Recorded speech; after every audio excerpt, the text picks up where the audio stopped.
should Jews be more loyal to Israel than to America? And it could be a situation where Israel might be pitted against America in some type of war. Would Jews actually take the side of America and fight against their fellow Jews in Israel? I'm going to say something that I think is going to be unpopular with a segment of your audience. I believe that there is no place for dual loyalty. Let's say Israel desperately needs military support, but it's not in America's interest. You saying save the money and use it for things that are in America's interest, or provide it to Israel that will save Jewish lives? You're talking about the state of Israel and the United States of America as political entities. And I believe that my loyalty and every single human being's loyalty should be to God and God alone. What is the moral thing to do? No question there is a double standard, both for Jews and for Israel specifically, but I think it's actually a compliment. I think it demonstrates that the world in some ways does look up to us and does expect more from us. What we need to do is strengthen ourselves, be proud that we're Jewish. I also think that our enemies will respect us more when we respect ourselves. We don't need love. What we need is respect.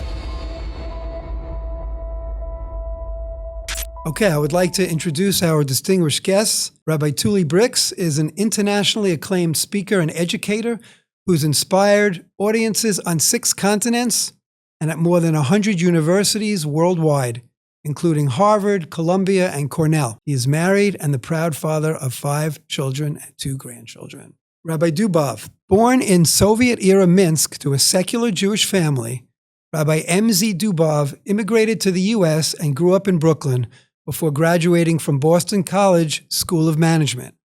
A birthright trip to Israel during his sophomore year changed the course of his life from the business world to Israel activism and a quest for spirituality. After 7 years of intensive study, Rabbi Dubov received rabbinical ordination and today lectures across Israel and around the world. Welcome, Rabbi Bryks. Welcome, Rabbi Dubov, to our show. We are very excited to have you here. I love rabbis, because I'm not a rabbi. So, it's always like, if you're not the rabbi, you could play dumb. You could say something stupid and then I'm not a rabbi. What do I know? So it's good to have two very distinguished rabbis here. And you're both very involved in what we call kiruv, in teaching Jews more about Judaism and helping people on their path to spirituality, etc. And I'm sure you cover lots of topics. I know that you do. Interesting topics that come up. And there's a few topics I would like to discuss tonight. This is not a debate, although it could be a debate. We don't know. I really don't know. I just told them like a minute ago what the topics were. So we'll find out what they have to say about it. It's going to be very raw in the sense that they're not really prepared with anything, but they're pretty important topics. And let's see. Let's get started and get right into it.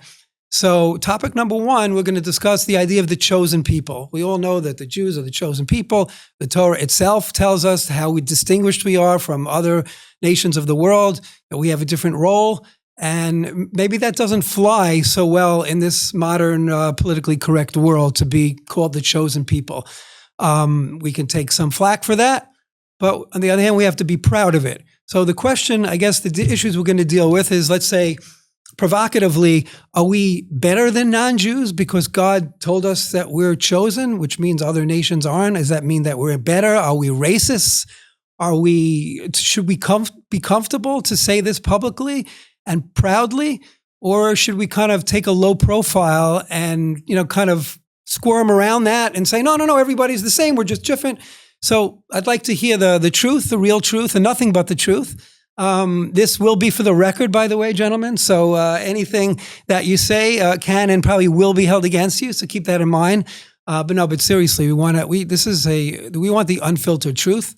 And wherever the chips fall, they will fall. God doesn't mince words. He tells us exactly what he wants and what his vision is for us. And I think we need to be proud of that and upfront about that. So let's start with Rabbi Bryks to my right.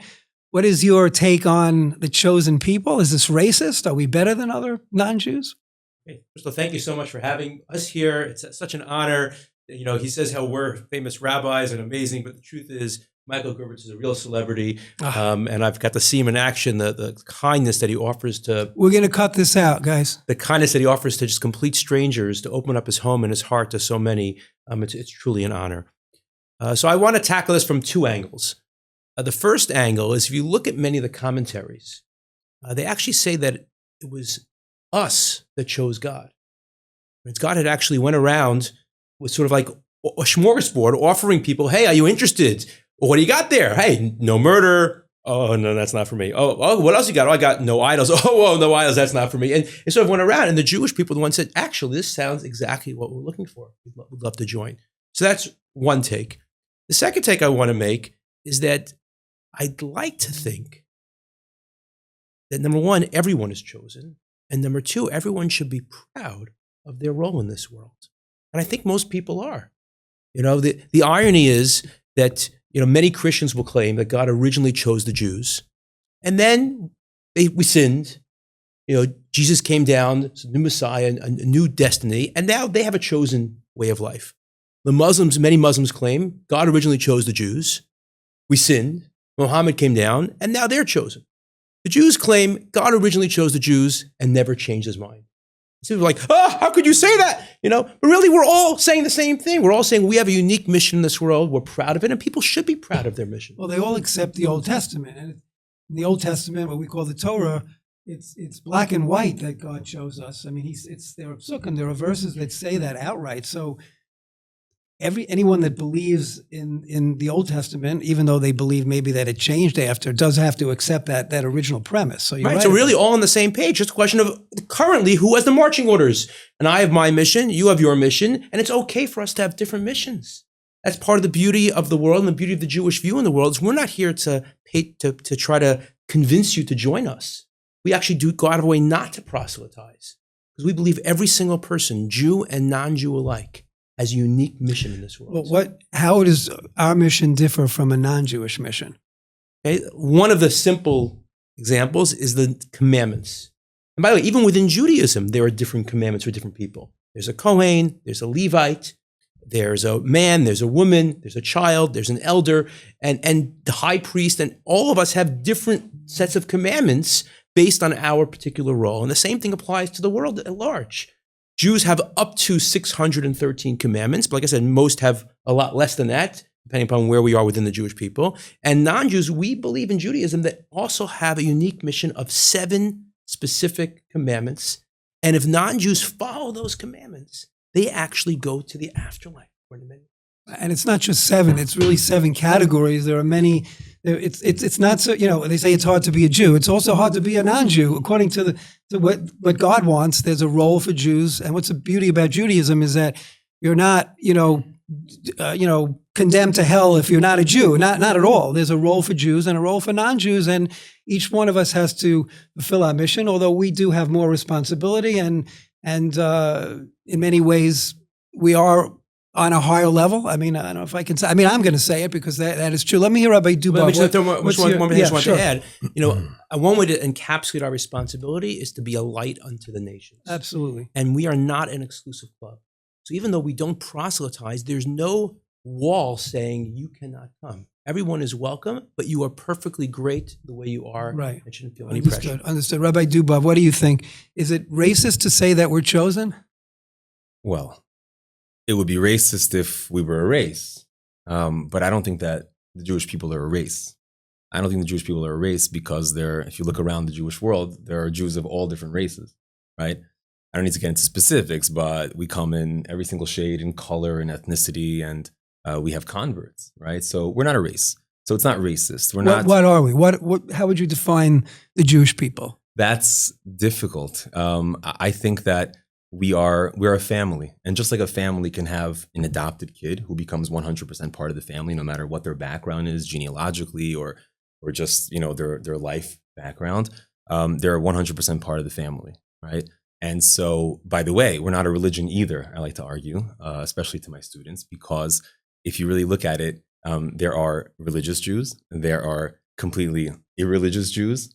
There's everything in between, and yet our Talmud tells us, and the Gemara explains, and the Torah specifies, the Talmud tells us, and the Torah does not say otherwise, that a Jew, even if they don't necessarily subscribe to Orthodox theology, they don't share. What does orthodox mean, right? Ortho means the correct, the standard, the straight, so to speak. Doxy, the opinion, the ideas. Even if they don't adopt an orthodox view of this world, they're still 100% Jewish, right?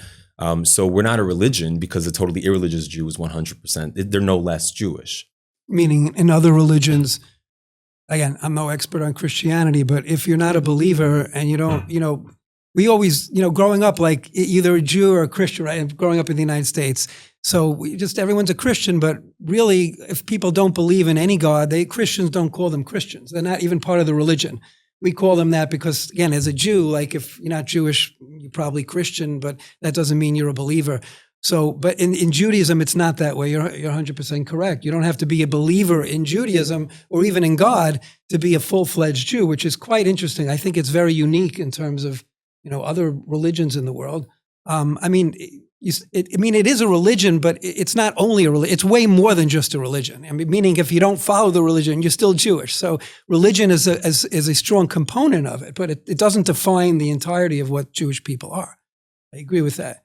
But do you feel that is a good message to send that, we are special, we are chosen, we are a light unto the nations? It seems to imply that we have a higher place in this world. And how does that, stem with, a modern thought in terms of everybody being equal and all that, and maybe with some of your students, is it uncomfortable for some Jews, do you think, to carry that label as being chosen? So first of all, yes, it's uncomfortable mostly for the Jewish people, exactly as Rabbi Bryks and you alluded to. Much of the world, billions of people in this world who believe in the divinity of their spiritual traditions, they claim to know that God gave the Torah at Mount Sinai to this Jewish people. And by the way, I just want to specify that at Mount Sinai, in which we're standing right now, or sitting, I should say, at the heels of Shavuot, the festival where we stood at Sinai and we commemorate the giving of the Torah 3,339 years ago. I want to make it very clear that it wasn't just the descendants of Abraham, Isaac, and Jacob that stood at that mountain. The Torah says very, very clearly that many Egyptians who kind of joined our bandwagon, kind of like a few years ago, everybody became a Warriors fan all of a sudden, right? And this is the basketball language for you, Rabbi. And many other ex-slaves from all various backgrounds, we don't even know from where, I presume from other parts of Africa, that they came with us. And when they stood at Mount Sinai and God revealed himself to them, and they heard the same Anochi and Lo Yelecha. They heard, I am Hashem, your God. I just took you out of bondage. And I don't have any other false gods, lowercase g, before me. They became 100% Jewish. And, speaking about making people uncomfortable, the Talmud alludes to this in several places. And I like to say it because no one else is saying it. And that is that, look, I happen to be a Levite. I happen to know that through tradition from my father. So I like to joke around and make people really uncomfortable and say, I'm not even Jewish, by the way, right? I'm not Jewish. Technically, Jewish means from Judea. And technically, I'm not from the tribe of Judah. I'm from the tribe of Levi. I happen to have the privilege of knowing that. But what I like to say is that many people who are in this world right now who are Jewish actually might be descendants of those other people who came with us, not descendants of Abraham, Isaac, and Jacob. And yet it doesn't really matter at the end of the day. They're still 100% Jewish. So as I was saying before, Judaism is not a race. If we were claiming to be racially in some way superior because of no accomplishment of our own, that would be not only politically incorrect, but it would be incorrect and it would be, in fact, hurtful and unfair. However, as Rabbi Bryks was saying, we believe that our ancestors actually made a choice, that we chose God as much as he chose us. And some people might say, well, that's still not fair. But I like to say all the time as an adult now, with children of my own, and I see this every single day, every single one of us sitting at this table, every single person in this world, you are living the choices of your ancestors. Every single one of us, the choices that we make impact our descendants. Is that fair? How is that fair? I wasn't there. I didn't make that choice. Yes, but at the same time, that's life. We live in a world where there is cause and effect, and seemingly, and it's good, it's empowering, our choices impact our descendants. So really what I want to say is just going back to this idea of comfortable, uncomfortable. In my experience, it's really only the Jewish people that I interact with who find this idea very uncomfortable. Well, that's uncomfortable for me to hear because, if we're not comfortable with our own legacy, then that's where it needs to start, right? I mean, you would think that we would be comfortable with it, maybe others wouldn't, but it's really interesting that, Jews are always try to be so liberal and so open and, we're no better than anyone, but, we have to face the facts too. But understandably, people that didn't grow up with that feeling, that are trying to coming on to Judaism later in life, would naturally not be so comfortable with that. That's not something that they heard when they were growing up. So how do you deal with that issue a lot? Let's say students that come newly religious or not even yet religious, are they uncomfortable with the idea that Jews are on a different level, if you will, than non-Jews? I agree with Roy. I disagree with some things that were said, but I agree with that point. I do think we are a religion, even you could still be part of the Jewish people and not practice. That's, I think, a minor technicality. But yeah, a lot of Jews are uncomfortable because of responsibilities. And people don't like being told what to do, or they have obligations. The last thing a child wants to hear is the parent telling them to clean the room. And they for sure don't want to clean the room at that point. But at the same time, what I have found in my experience is that those Jews that are learning more about Judaism, that are on a trajectory of exploring, they often are the most passionate and the most excited about this role and about these responsibilities, even though it means it might affect my life, it might affect my schedule, because they see the new meaning that's infused into their lives and into their schedules. Right. So let me ask this question. Jews have, have accomplished more than any other people, really. And when it comes to almost any field, medical fields, agricultural fields, technology fields, authors, Nobel Prize winners, et cetera, et cetera, et cetera. It's not even, it's off the charts. What do you think is unique about the Jewish people? Why are we so successful in all of these fields, far, far more than any other people or nation since the creation of the world? What do you think? What's our secret? Our secret, I believe, is a spiritual reality that's imbued within us, as it is, as Rabbi Bryks said, imbued within every single person who chooses to look at this world as a purposeful creation of an infinite, kind, benevolent creator who gave us the opportunity to partner with him in creation. It's just that it became our responsibility. It became a yoke for us, right? But I want to go back to, I had said that the Jewish world, much of the secular Jewish world, which unfortunately, statistically speaking, 90% of the Jewish people in the world right now don't know that there is a creator, let alone that they were created for a purpose or what that purpose is, okay? So it makes them uncomfortable because the term Am HaNivchar, the chosen nation, the chosen people, is really theologically rooted. So if they don't believe in the theology, they don't subscribe to it, still 100% Jewish, they're severely lacking in the basis for this whole statement, this whole conversation in the first place. So of course, to their modern sensibilities, this whole point is moot and it's just not correct and insensitive, period. However, to the non-Jewish world, and even to those billions of Christians and Muslims who know as part of their theology that our people were chosen by God, they look at this 90% of the Jewish world, and let's be honest, at many of that 10% who are trying to keep the commandments of the Torah. And they say, is this what you were chosen to do? I mean, the Jewish people are in the headlines, let's face it, in not the best ways, and not every single headline is a smear campaign. Our people are focused on with a laser beam focus because I think subconsciously there is an expectation for us to live according to the divine lifestyle that we were chosen to live. And yet, unfortunately, time after time, I feel embarrassed reading the headlines and seeing one Jewish name after another Jewish name not living up to the values of our Torah.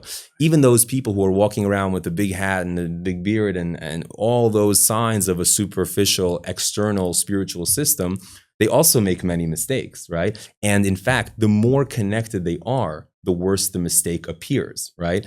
But since the vast majority of us are so disconnected, and it's a tragedy, so it stands out a lot. And those who expect more from us and do subscribe theologically to this idea of chosen people are looking at it people who are essentially, in their eyes, failing at our divine mission. We call that a chilul Hashem, a desecration of God's name. Unfortunately, it happens a lot. I mean, I think unfairly we're looked at, we're scrutinized in a way that no one else is scrutinized. But again, to your point, maybe that's because they expect more from us. But would you say, Rabbi Bryks, that there should be a double standard? Should Jews be held to a higher account morally? This is the moral edge, right? So we're talking about the moral edge. The Jews have the moral edge because we get morality directly from God, unfiltered, and we have to live up to a higher standard, perhaps. Is a double standard okay against Jews? Do you think so? There's no question there is a double standard. Is that okay? Both for Jews and for Israel specifically. But I think it's actually a compliment. I think it demonstrates that the world in some ways does look up to us and does expect more from us.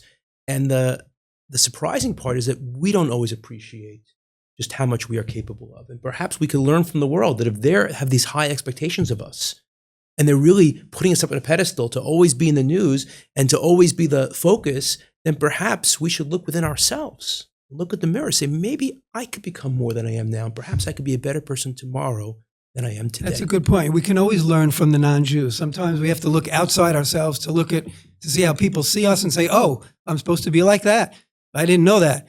That's a good point. Although on the other side, they unfairly scrutinize, especially when it comes to Israel, or like in your case, they'll take one Jew, or they did a horrible thing and make it, that's what all Jews do. They generalize. Or if Israel, they just come up with the opposite story. Israel is IDF, the most humane army, cares most about civilian casualties, yet we're portrayed as the worst. So, it's fair to have a double standard, I would agree, but the way they're applying it is so unfair to the point where, it's just ridiculous. They're just making things up. That's a different issue. That's really part of anti-Semitism, which might be a good segue into the next topic, which I want to discuss tonight, which is anti-Semitism. And so let's explore a little bit, rabbis, if you can. What is your understanding? First of all, why is there anti-Semitism in the world, number one? And why do you think now, particularly, it's surging out of control? What do you think? Wow. Okay. So for this, let's have a little bit of a history lesson. And this might just be Bible 101 for a second, but I just want to put this out there because it's important. Wait, let me get my notepad here. Okay. Very good. The Torah begins, Genesis 1, right? Chapter 1, really chapter 2. Oh man, it's going to be a long night if we're starting. Genesis 1, all right, go ahead. It's really Genesis 2, but I digress. We're making progress. Adam, right? Humanity. Soul is introduced to mankind, not Jewish, first and foremost, right? Where does that story take place? Not in the land of Israel. Two of those rivers where Gan Eden, the Garden of Eden, was, wherever that physical portal to the spiritual reality was, we know the Tigris and the Euphrates, okay? The other two are a little bit of a mystery. But what I want to highlight is that the Torah begins, right, speaking about someone who's not particularly Jewish, okay, at all. The Jewish people don't exist for thousands of years. Next, it lists for us prophet after prophet who get communication from the infinite creator and sustainer of the universe, and they're expected not only to live up to their own prophecies, but also to spread them to others. And we see many cases where they are held in disdain by everyone, let alone ignored in sometimes just experiencing violence against them. Okay, we see this throughout the prophets. And one after one, they're ridiculed. And why is that? And I think that this whole idea of moral edge, I'm not accusing them of having this. I have no idea what it would be like to be people in those days. But any time that someone professes, even rightfully so, truthfully, to have some kind of a clarity in life, in morality, expectations, right?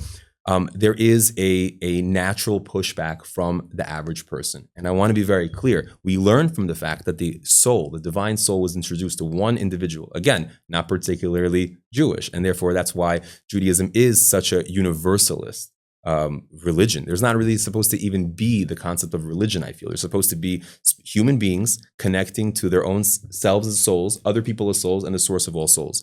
But they need a guide. How do I connect to myself as a soul? How do I connect to other people as souls? How do I connect to the source of all souls? And what we find time and time again is that God chose one person. They ultimately failed at their mission. As great as Abraham was, do we know who any of his students are?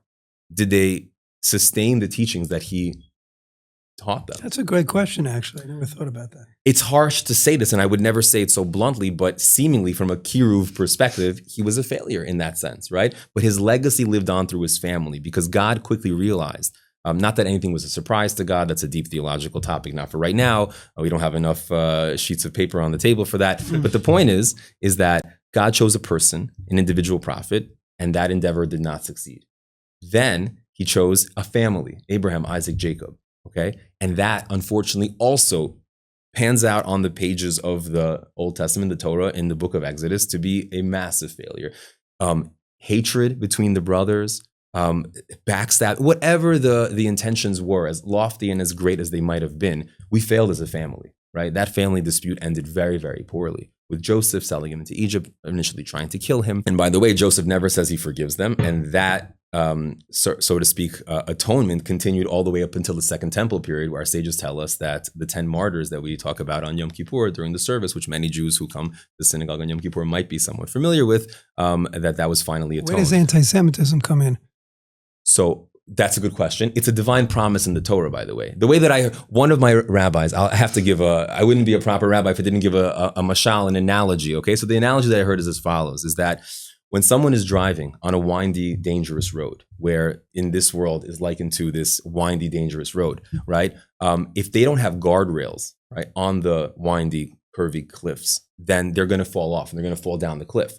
So anti-Semitism, the way that it's been described to me, and this is obviously an oversimplification, is when the car smashes into those guardrails, right? What exactly is that accomplishing? Seemingly from the perspective of the driver, just in the moment, hey, this is destroying my car. I almost wish this wasn't there, right? But if this hadn't been there, I would have fallen off the cliff. I would have surely disappeared. So one understanding of the anti-Semitism, and this is something that my own family experienced in former Soviet Union, where I was born, is that my family, time and time again, even though outwardly they were not in any way appearing as Jewish, they experienced anti-Semitism. How many times they've been called all kinds of derogatory names, not given opportunities that they deserved in academia and professional life, just simply because they were Jewish, even though they didn't, unfortunately, by no fault of their own, live their Jewish identity, actually kept them from, them in particular, from intermarrying, from assimilating entirely. It helped them to hold on to their Jewish identity. So so you think anti-Semitism is one of God's tools to keep Jews more Jewish? I do believe that. And that's a very scary idea. And I think that the inevitable conclusion there is, as insensitive as this might sound, is that if we were to align more with our values and have that relationship with ourselves as souls, other human beings, Jewish and non-Jewish as souls, and the source of all souls, more, and have that be a focus of our life, and have that guide our success and guide our angst to make the world a better place, then I think that almost supernaturally, that anti-Semitism would disappear. Oh, you're saying an interesting point, that anti-Semitism is a way to keep Jews together, more aware of their identity, and away from the non-Jewish world in a way.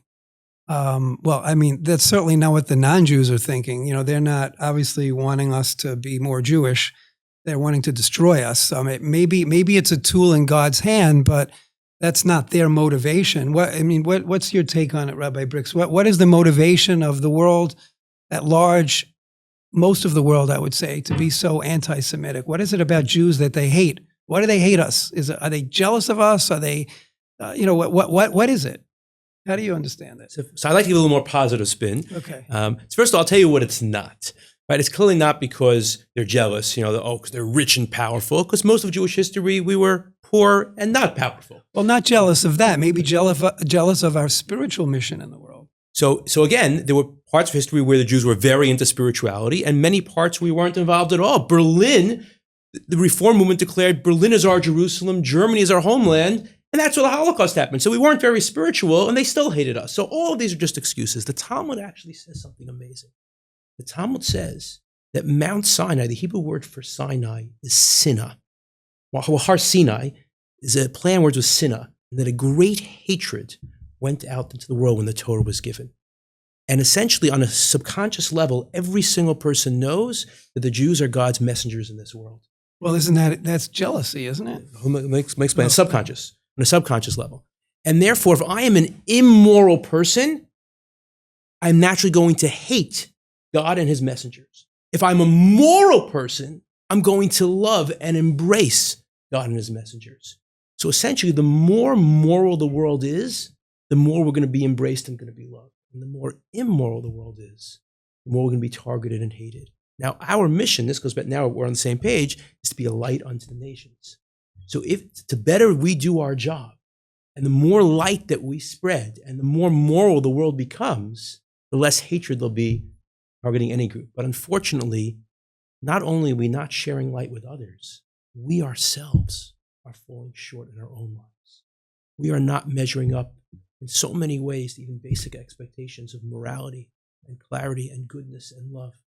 And if we can't get along with each other, with our own family, how can we expect the rest of the world to get along with us? So it's a great point. Yeah, the best way to fight anti-Semitism is just to become more Jewish, to spread the good word amongst Jews, to be unified, to be focused on spirituality together like we were at Mount Sinai. That was the time when there was the ultimate unity. The only time there was a positive unity. We've gotten together when missiles are flying, right?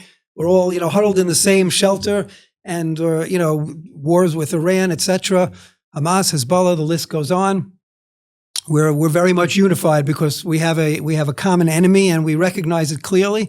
But that's not real unity. That's unity that's very temporary because it's only at the moment.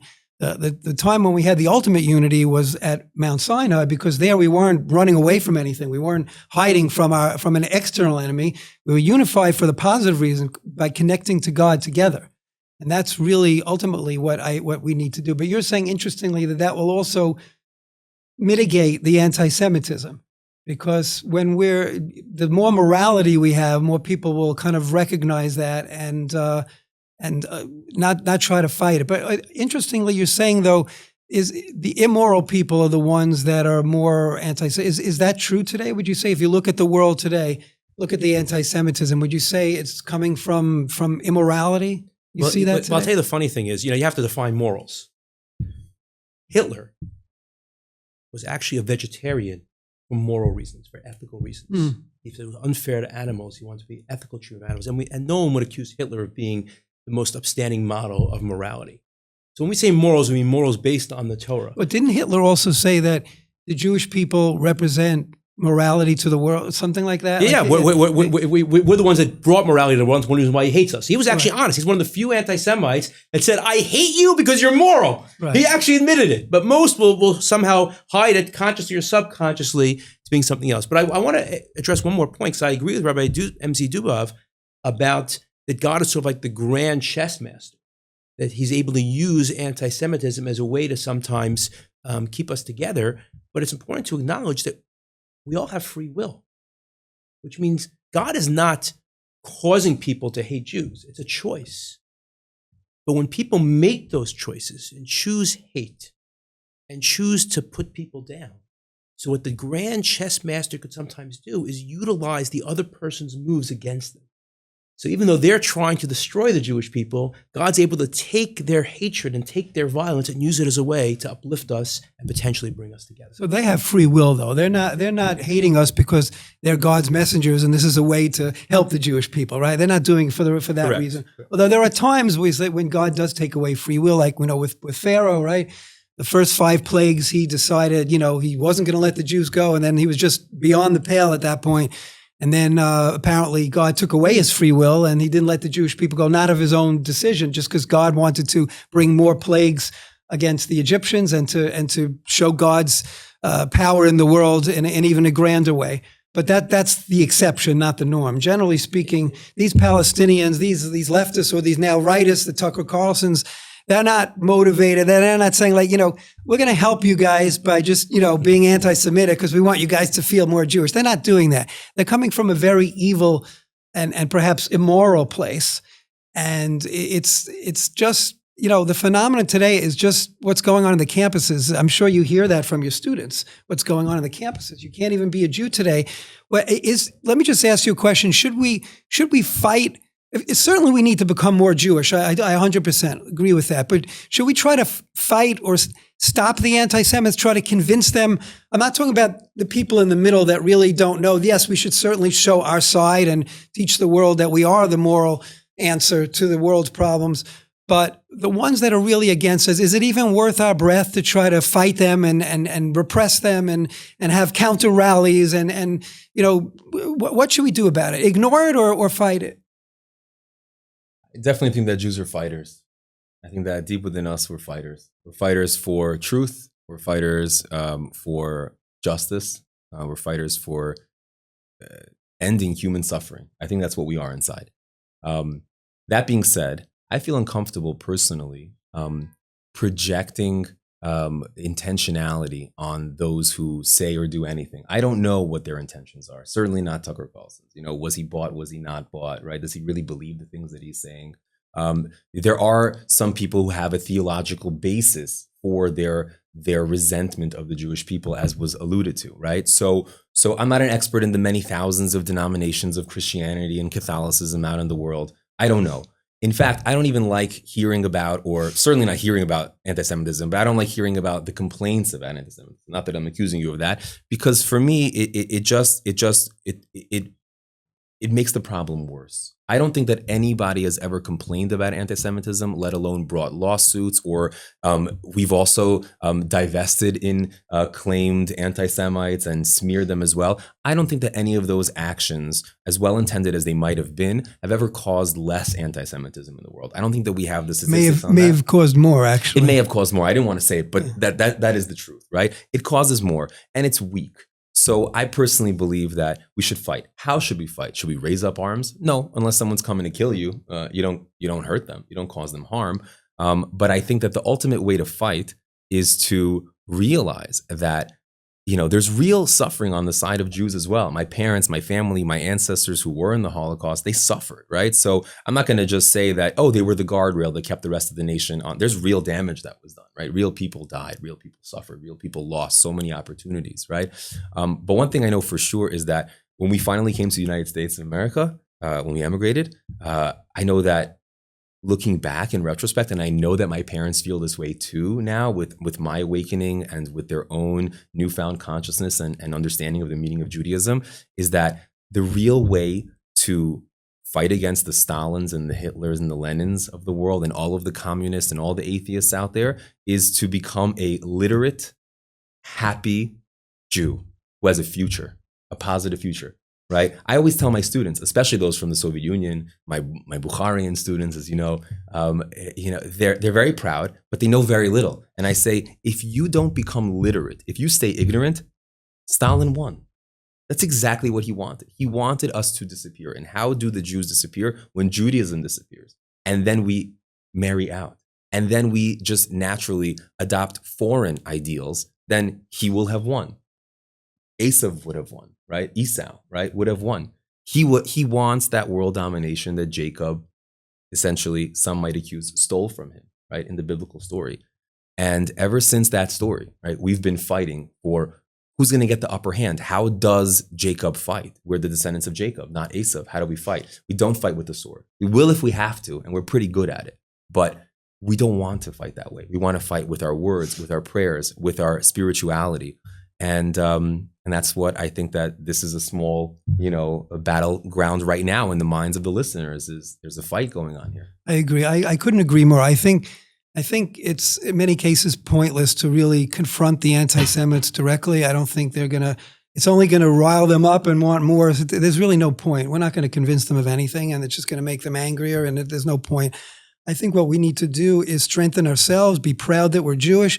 I also think that our enemies will respect us more when we respect ourselves. If they see that we're, cowering in the corner and running away and scared and that's just going to encourage them more. We see that with our enemies, the external enemy, the Arab nations. They only understand power, they respect power. So what Israel's doing now with the United States as an amazing partner, they have a different respect for Israel. Many of the Arab countries now are even wanting to have military alliances with the Jewish state, which is unheard of. People respect those who respect themselves. So I think the way to ward off the anti-Semitism is to increase our love of our own Judaism, of our own people, increase our unity.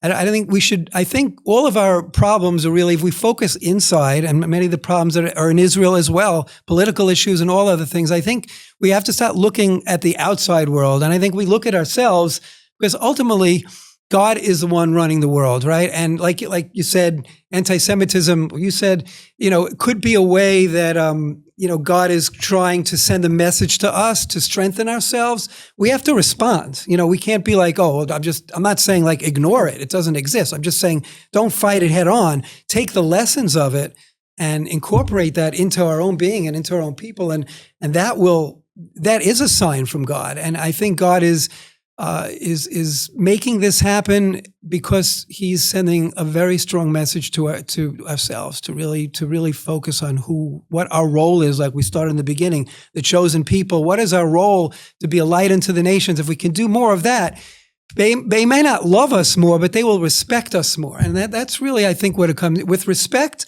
We can go very far. I don't need your love. I don't need anybody's love. I know nothing personal. I like you. I like you too. I like everybody. We don't need love. What we need is respect. And that's something that I think God is really screaming out to us. Okay, this is great. This has really been great. We're going to have a very juicy topic soon. But before that, you're both educators from very, very respected institutions that are similar. Some people like to say there's a rivalry, but there's no rivalry. We're all on the same team. There's Aish HaTorah, there's Ohr Somayach. Well, I did it backwards. There's Aish HaTorah and Ohr Somayach. Not in that order necessarily. By the way, full disclosure, I did actually study once in Ohr Somayach.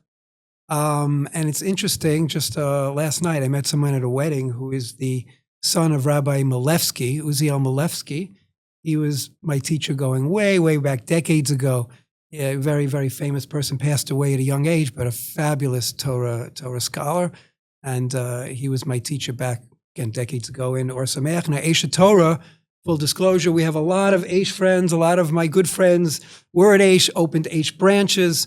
We love Aish, we're close to Aish. And so I have no bias. Also, a very close friend of mine, Rabbi Alter Klein, right? He's now the second funniest in Ramat. Right. And he's a COO of Ohr Somayach. So I'm good with both sides. But I'd like to hear a little bit from you. You're both dealing with students that come from very mixed, diverse backgrounds, very non-religious backgrounds, almost, I don't want to say atheistic, but just ignorant, I would say, of Judaism. So I'd like to hear from both of you. I'm just one point. What is the most difficult issue that kids come with about Judaism? What bothers them the most in your experience about Judaism, and how do you help them resolve that? Rabbi Dubov. Sure. I'll get to the one that I find is central and across the board that is beneath the surface of all the superficial issues they bring up. So to this very day, they still bring up issues of coherence of science and Torah.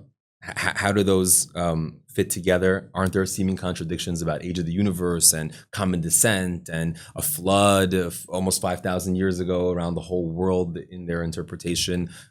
Those questions still exist. But like you said, they're so ignorant that unfortunately they don't even have those questions yet. So what they do have is their experience with Orthodox Jews, which unfortunately not always have been great. A feeling of superiority, a feeling of seemingly being almost looked through by certain communities, excluded. Sometimes it's gender issues, to be perfectly honest. Sometimes it's more of identity issues that do exist in many of the young students nowadays. Sometimes it's a coarseness of what they perceive to be an ultra-conservative, conservative mindset politically. Closed-minded. Yeah, closed-minded, archaic. They have all of these misconceptions, but they always. But that's not a problem with Judaism per se. Right. That's a problem with Jews that they can't relate to their lifestyle. Well, how do you answer it? How do you make them feel more comfortable with Judaism? Well, it's everything that we've been talking about, is that the world looks at the Jewish people and projects that onto our theology, projects that onto Judaism, because we represent Judaism for the world. There is no other representation of Judaism but the Jewish people, right? That's one of the things that being the chosen people means. But I think that underneath it all, really, their biggest issue is a lack of belief in themselves.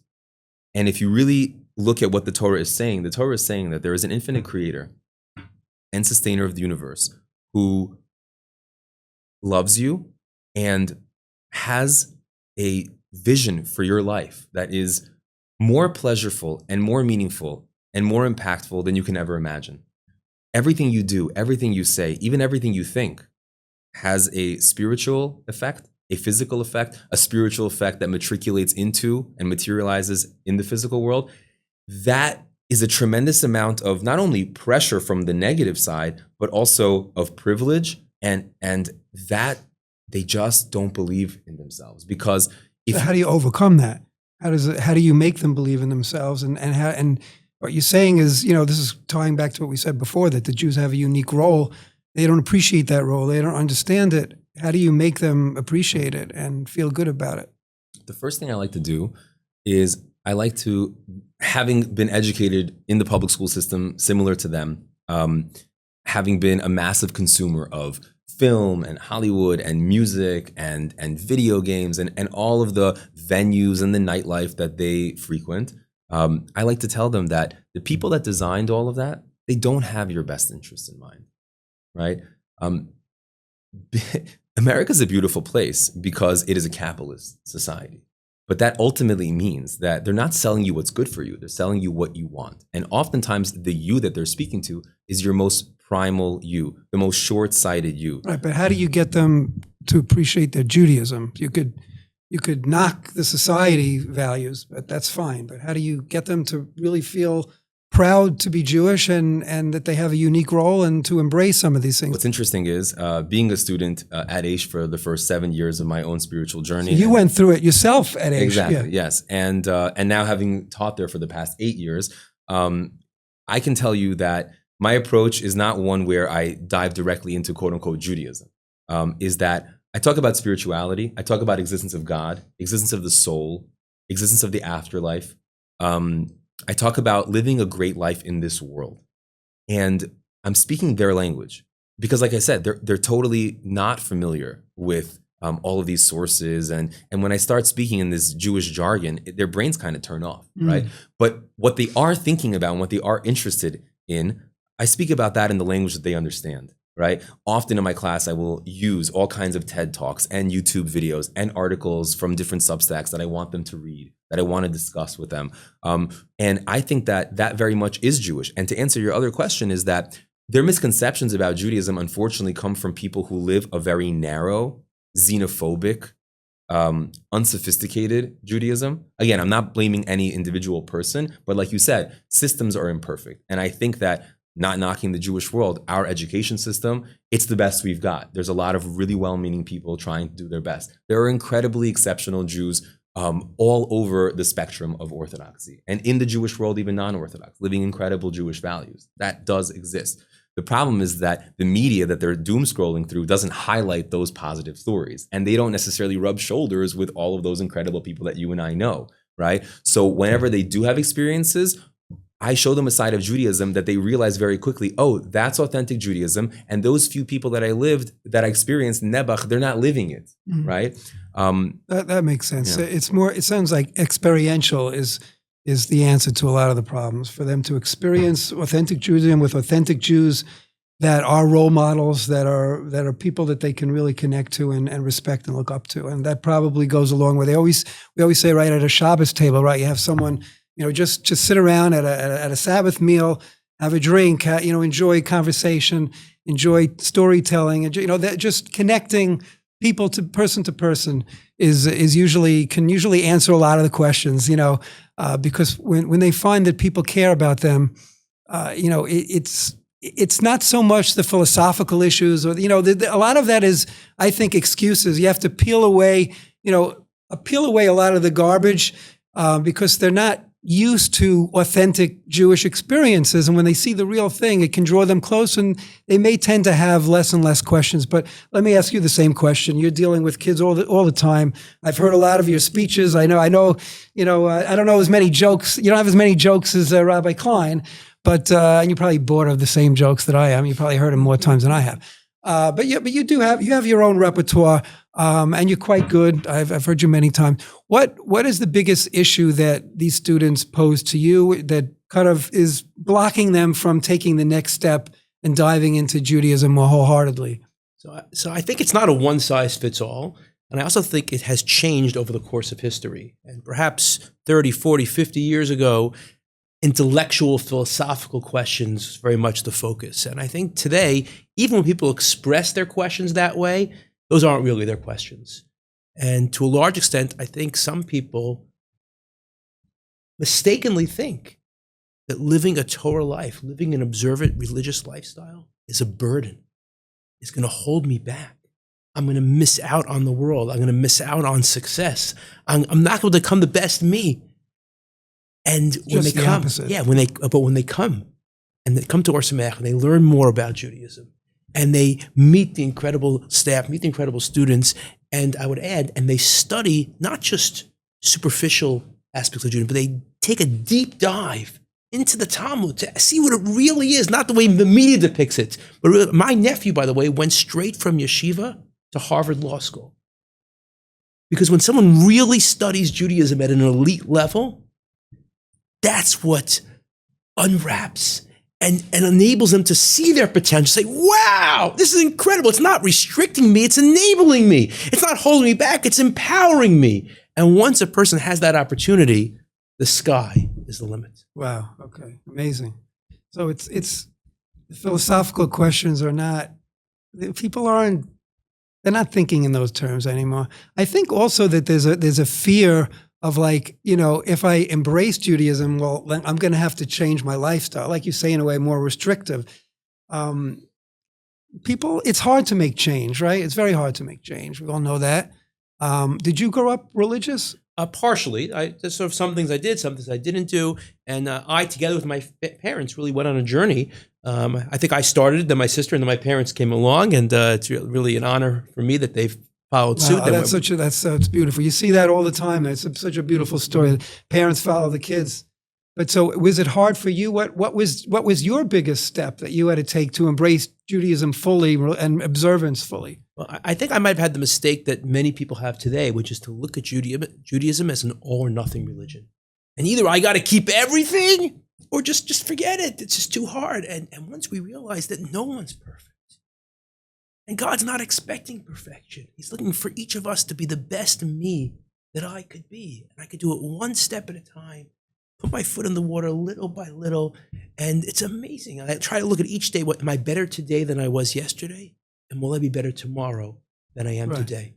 Yeah. And that journey's just been incredible. Baby steps, right? Baby steps, right. But instead of restricting my life, it's made my life so much more enriching and so much more enjoyable. Wow, beautiful. That's beautiful. I'm glad we had this little interlude because we're going to get to a hot topic. But this was great. I appreciate both of your perspectives. You're both right, and there's not enough controversy here. I think we're agreeing on too many things, or if we're not saying it. That's okay. I'm just joking, but we'll see. Maybe this last piece will get our blood boil a little bit, and hopefully you out in the audience. I'd like to hear in the comments what you think about this next topic, and it's going to be the final topic of the evening. Jews have been accused of dual loyalty. Let's focus mostly now on the United States, although throughout the generations, we've always been accused of dual loyalty. Am I a Jew first, or am I a citizen of the country first? Where are my loyalties? But today in America, especially coming now from the right, the more extreme right, we hear a lot, it's Trump himself, not Jewish, obviously, but he's being accused of being Israel first, not America first. He does have a Jewish daughter and grandchildren. He seems to be doing a good job for the Jewish people, thank God, although he's really just a puppet of God who's just really kind of following along God's plan. But nevertheless, he is an instrument of tremendous value for the Jewish people in Israel, and that has to be appreciated.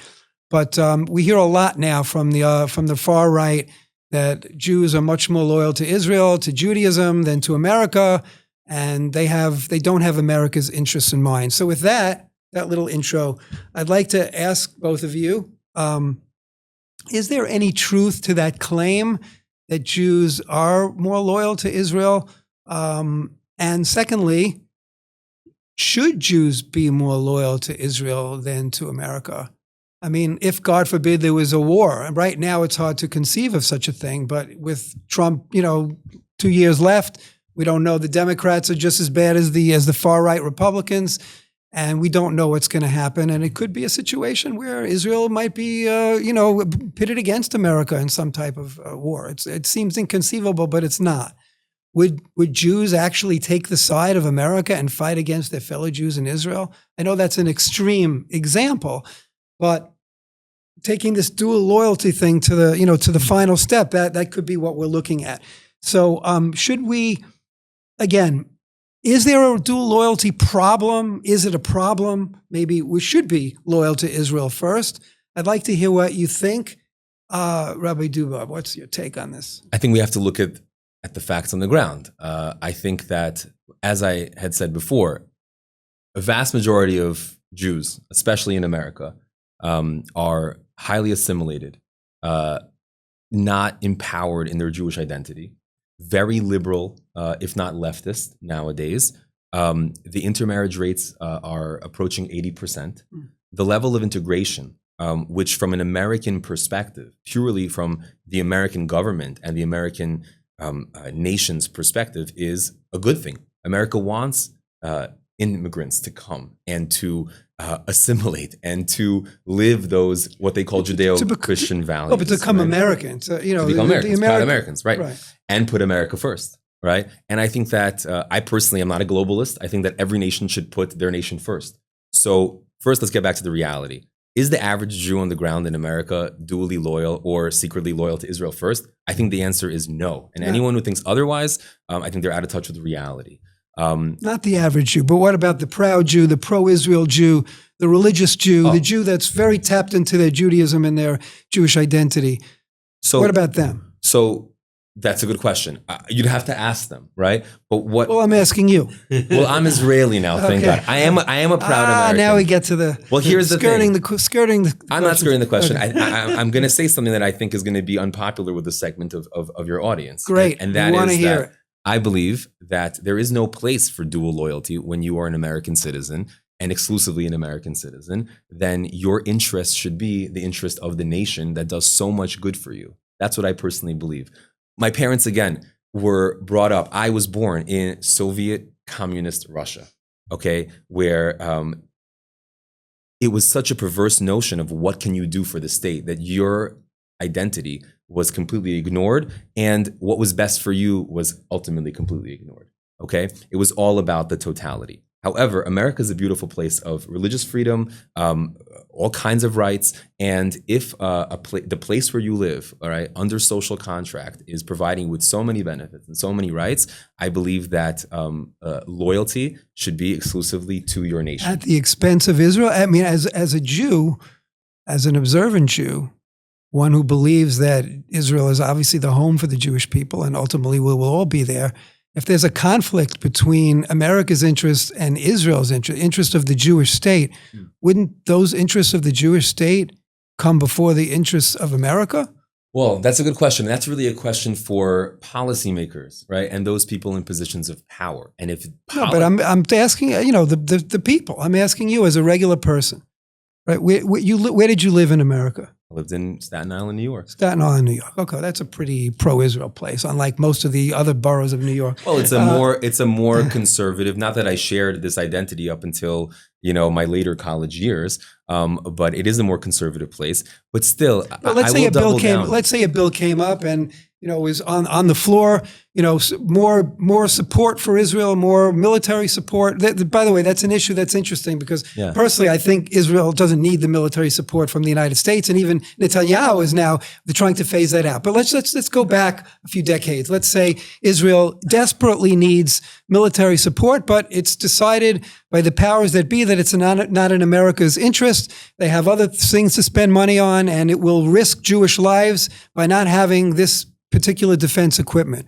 You saying be loyal to America, save the money and use it for things that are in America's interest, or provide it to Israel that will save Jewish lives? Again, this is a very layered question, and I'm not skirting the question at all. I want to make something very, very clear. You're talking about the state of Israel and the United States of America as political entities. And I believe that my loyalty and every single human being's loyalty should be to God and God alone. And the question is, what does my God want from me right now? What is the moral thing to do? What is a position of integrity, right? How do I integrate my values into my life? That's what integrity is. And I personally think that those American Jews who are living in the United States of America, if somehow, some way, they have a say in deciding policy, that I personally believe that if you're exclusively a citizen of the United States or find yourself living there, then you should have your nation's interest in mind. I agree with that. If you're someone making policy, you should, but that wasn't really the question I'm asking, but I'm glad you brought that up. I think it's not fair to be, if you're going to be, a person of influence, of power in the government or any political position, to influence policy. I agree with you. It's not fair to be loyal to the Jews first or Israel first if you need to have America's interests in mind. But my question was more to the average Jew on the street, the average person who's connected to God. Like you said, you also made a great point. We didn't mention God here. Our loyalty is to God, right? We know that if there's a conflict between Jewish law or civil law or American law, where our loyalties there. It's clear Jewish law, right? That no one would even have a thought about that. When Jewish law conflicts with civil law, we go with Jewish law because our loyalty is to God first. So let's get that out of the way. But Israel as a Jewish state and with our Jewish brothers and sisters living there, and if we're not someone who's actually deciding policy, if we're just, let's say, voting for something, maybe voting for someone that decides policy, I would think as a Jew that we have to focus on I believe what God wants is for us to focus on Jewish interests before secular American interests. What do you think, Rabbi Bryks? I'm going to try and fuse the two of you together. Because now it sounds like you're on different sides of the table, and I'm going to try and bring it together as one. It seems like we've got one position saying, hey, I got to be honorable to my country I live in. I got to be a good citizen, and the moral thing is to support my country. And Michael say, whoa, I'm a Jew first, I'm Israel first. That's got to be my focus. How can we reconcile these seemingly divergent views? So on one of my speaking tours during the recent Trump election season, I actually spoke at UCLA on Election Day. And before I tell you what happened, I want to first preface this by saying within Jewish law is an obligation to follow the laws of the land you live in, to honor those laws, to respect those laws. Unless it conflicts unless it was with Jewish law, right? Not with Israeli law, but with Jewish law. Yes, if they tell me you must eat pig, then I'm not going to go ahead and eat the pig. You must break Sabbath. You must murder someone, or I'm going to kill you. So go ahead and kill. I'm not going to murder someone. So so obviously those. But generally speaking, we have an obligation to support the land we live in. So I spoke on Election Day at UCLA, and believe it or not, I did not get stoned. I came out unscathed despite the divergent, passionate views on the campus. And I raised a moral dilemma. I said, what if you had two presidential candidates? And I tried to say, hypothetical, not this case, but many of them tried to put them in position. I said, and one of them, you believe, based on your research and your conclusions, one of them would be amazing for America. And I would add all the Jews living in America. Right, because Jews live in America too. That's part of. So it's not, there are Jews in both places, right? So this one would be amazing for America, but terrible for Israel.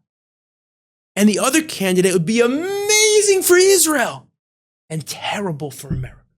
Again, you never actually have such extreme positions. But hypothetically, you had this extreme case. Who should you vote for from a Jewish perspective? You can imagine there were a lot of different views and passion and this and that. And I shared the following suggestion, which I think can reconcile everything we've heard. What did the people say? Did they answer? Yeah, some said, you got to be whatever's best for America. And of America, no, Israel, that's our homeland. We got to vote Israel. They had everything.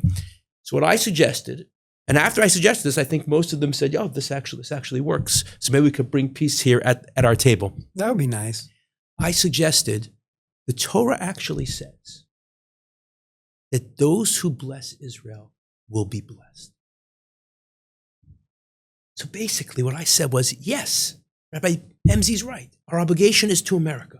We got to do what's best for America. But you want to know what's the best thing you can do for America? Is for America to support Israel. To the extent that a country, America, others are going to support Israel, God is going to shower them with blessings, and their economy is going to go up, and they're going to succeed, and they're going to do well. But as soon as someone turns their back on Israel, then that country has lost that divine assistance. So even if based on my data on crime and my data on construction and my data shows that this candidate is better for America, but if he's anti-Israel, he's not going to have God's blessing. Wow. That's actually brilliant because you're taking the position of Israel, but you're actually saying that that's actually the best thing for America. The best, if you want to be a good American citizen, the most loyal, the most supportive, do things that will help America to support Israel, because that will ensure their success. That's a great answer, but a lot of people are going to say, "Well, I don't believe that. I mean, that's I don't believe in that concept. Where is that? Prove that to me." Again, I'm coming from a perspective of someone that believes in God and believes in the divine origin of the Torah, which, by the way, many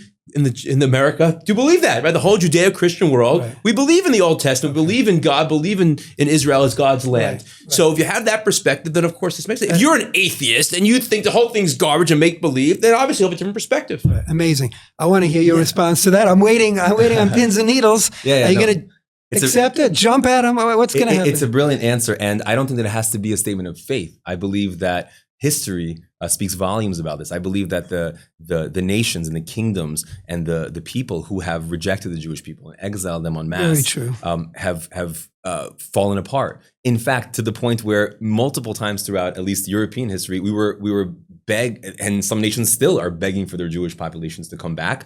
And they brought us back. And then once again, anti-Semitism rears its ugly head. So I think it's a fact. I also believe that it's a fact. And my colleague and really my mentor at Aish, Rabbi Daniel Rowe, who has, if I could just say, an incredible podcast of his own, Rabbi Rowe React. He actually did a video on this topic where Tucker Carlson and other far-right commentators, political commentators, were making the claim that that doing anything that America never does. The exact quote of Tucker Carlson was, "America never does anything in America only interest when it's a toss-up between America and Israel," and therefore he believes that it's a puppet government, a word that unfortunately was even used at this table, but he meant it in an entirely different way. And my colleague and mentor Rabbi Rowe demonstrates with a list of moments in recent history, obviously after the foundation of the establishment of the State of Israel, the modern State of Israel, that America has time and time again chosen America first priorities over Israel, and they have damaged Israel. And the one that stood out most to me was the Scud War. That Israel bore the brunt of, for the most part, was a perfect example of, well, whose interests were we going to go? And America chose America's interests, and we had to pay the price with children wearing gas masks for a good part of a year and growing up traumatized from that serious, dangerous, before there was any Iron Dome, yada, yada. So the point I'm trying to make is that a lot of times people create these extreme scenarios, and they're often lies or based on one instance where they perceive it to be that way. But what I want to say is... Let me just add to what you said, Rabbi. Please. And look what happened. They said we're going to do our interests and invade Iraq and make it a democratic, loving American ally. And now we see it didn't really work out so well for them. It didn't work out for them. And miraculously, Israel during the Scud War, people should look up these statistics. Very few of those Scuds actually hit. The death toll was infinitesimal to that which was projected. The amount of damage from each of those Scuds was catastrophic, and yet very few Israeli deaths. I want to say something else, and that is, first of all, it needs to be discussed. The divide between the modern state of Israel and what it means to be a Jew for thousands of years, I must say that we have to draw a wedge between those. I live in the state of Israel, the modern state of Israel. I pay taxes here. I like to consider myself a law-abiding, contributing member of society here. Okay, I believe in integration of all peoples here, Jewish and non-Jewish, in the state of Israel for the benefit of everyone who lives here, for the benefit of the democracy, for the benefit of the capitalist society, which needs to be more of that, I personally believe. And I have many political opinions, which I'm going to spare you of, right? But that's a political entity with a political ethos, right? And as a Jew, like we said before, our loyalty is to God. And those Jews, and I'm going to end with this point, that average Jew living in America who feels that my loyalty is more to Israel than it is to America, come to Israel. And then you can be represented here in the democracy and actually work for and build up this fledgling state, which is apparently your state. So be here. Don't be in America and give all Jews a bad name for your dual loyalty, which I believe is really, it's not a crime, but it's not right. It's a lack of integrity, I personally believe. Okay, look, I don't necessarily agree it's a lack of integrity. I believe being loyal to God and is being loyal to Israel over the United States is just is part of the process of being loyal to God. It's, yes, Israel is a democratic state. It's a secular state. It's not a religious state, but nevertheless, that's where most of the Jews in the world live. There are many, many religious Jews here in Israel thriving, and our loyalty, I think, should be Israel first. So I don't agree with you on that point, but I do agree with you. But we do agree that our loyalty should be Israel first because we are loyal citizens of this state. So we do agree. Well, no, I'm talking about even Jews in America. But I'll tell you where. But so maybe we disagree on that. But where I do agree with you very, very wholeheartedly, and I think this is a great way. I'll give you the last word, maybe. You know, tying everything together is that, like you said, why don't just Jews move to Israel? Then we don't even have to ask these questions. Like, why do we even have to ask about this dual loyalty? God wants Jews to be in Israel. It's really quite simple. I don't think it's complicated. I think this is, you know, one of my things, but we're all here. We're all on the same page. We all chose to move. With so many beautiful Americans, Anglos here, right? We've all uprooted our lives from the United States or from other places, and we've come here. for the right reasons, not because we were running away from anything. I do believe that, just tying everything together, that anti-Semitism is a way for God to try to wake Jews up and realize, hey, let's, instead of fighting it there, let's just come, let's fight our our enemies, the Arabs, the Muslims, whatever want to kill us. Let's just do that here in Israel together, instead of fighting these little wars on the streets of New York or LA or wherever that happens to be. But also, let's not deal with dual loyalty. Let's come to Israel. It's not a perfect state, but we can make it perfect. If we can make it better.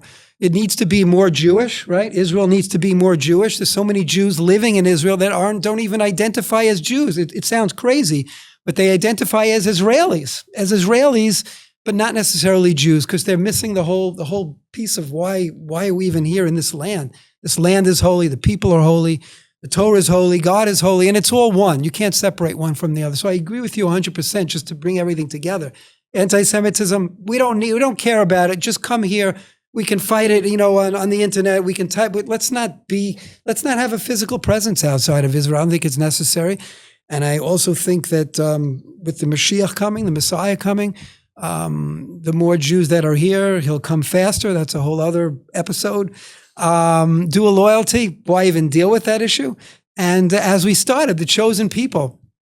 Yeah, we're a chosen people. We have to bring light unto the nations, but that's supposed to be done here from our Jewish state. That's where the light emanates from Zion, right? From Zion in Jerusalem. This is the first piece of physical matter that God created. We created the world. And we are the bridge between the physical and the spiritual world. And this is where we need to be a light into the nations, right here in the Jewish state. Rabbi Bryks, I'm going to give you the last word here. You want to be controversial? You want to agree? It'd be inspiring. That was very inspiring. I love that answer about, Israel first, because that actually means America first. And that's what actually a lot of people are saying today. Israel first, because they wouldn't say it in these words, but Israel is the best ally that America ever had. And if you support Israel, it's good for you. It's going to be good for you. You get the last word here. Okay, so before I make a plug for Israel and support your recruiting efforts, I do want to acknowledge that most people that make Aliyah, certainly disproportionately, are those that are observant Jews, that are committed Jews. But even within the religious world, it's not clear-cut religiously exactly what obligation do we have to permanently settle Israel nowadays, and is there an obligation? There are many different opinions. Wow, you're getting into a whole... Yeah, so I'm not here to pass judgment on our brothers and sisters who aren't here right now. Many of them are very holy people doing very holy work, and everyone has different dynamics in their family. Some people have older children. Some people have financial concerns. Some people have religious concerns. There are all different reasons why. Sometimes there are excuses, but sometimes there are legitimate reasons why a person may not be coming just yet. That being said, the Torah does say that God's eyes are on the land of Israel. If you ever, I don't know if everyone still listens to radios now in the car, but when you travel and you have radio signals, if you go too far from where they're broadcasting from, you start to get static. So you can't hear the song anymore, you can't hear what they're saying anymore, and then you start catching some other station, and it becomes very difficult. And maybe you get a special super strong antenna, maybe you could somehow get the signal even from far away. God broadcasts his spiritual signal from the Holy Land. And therefore, when someone is not in Israel, they need a much higher, much stronger spiritual antenna in order to tap into that signal. But when you come to Israel, our ability to experience divine intervention, to experience that spirituality, to tap in to that infinite wisdom is that much stronger. And I'll remind you what I said earlier, that it's not an all or nothing religion. And therefore, even if someone is not ready yet to come settle in the land of Israel, so come visit, come join us. It makes such a difference, especially during war times, when our friends and family come from overseas to be here, to be on the ground, to help us rebuild, be part of the Jewish people, to be part of our extended family. And I really want to give a blessing to everyone, that wherever we are around the globe, Jew and non-Jew alike, that each one of us should fully reach our potential in this world to become the best me that I could be. Wow, that's beautiful. No one's going to argue with that. That was fantastic. I want to thank you both again, Rabbi Bryks from Ohr Somayach, Rabbi Dubov from Aish HaTorah. Both of you just added so much to this platform. We covered a lot of interesting topics, some controversial. At the end of the day, I think we all agree that the Jews have a special mission in this world, and we need to be the best that we can be, and that will then project outward to our fellow Jews and then to our fellow non-Jews, not fellow, but the entire world will respect us and appreciate our role if we respect ourselves, appreciate our role, and be the best that we can be. So I think you were both the best that you can be today, tonight. Amazing, really. Thank you both so much. It took a few weeks. We were planning this for a long time, and I'm so happy that you both made it. I think it was fantastic. I know everyone out in the audience is going to love it.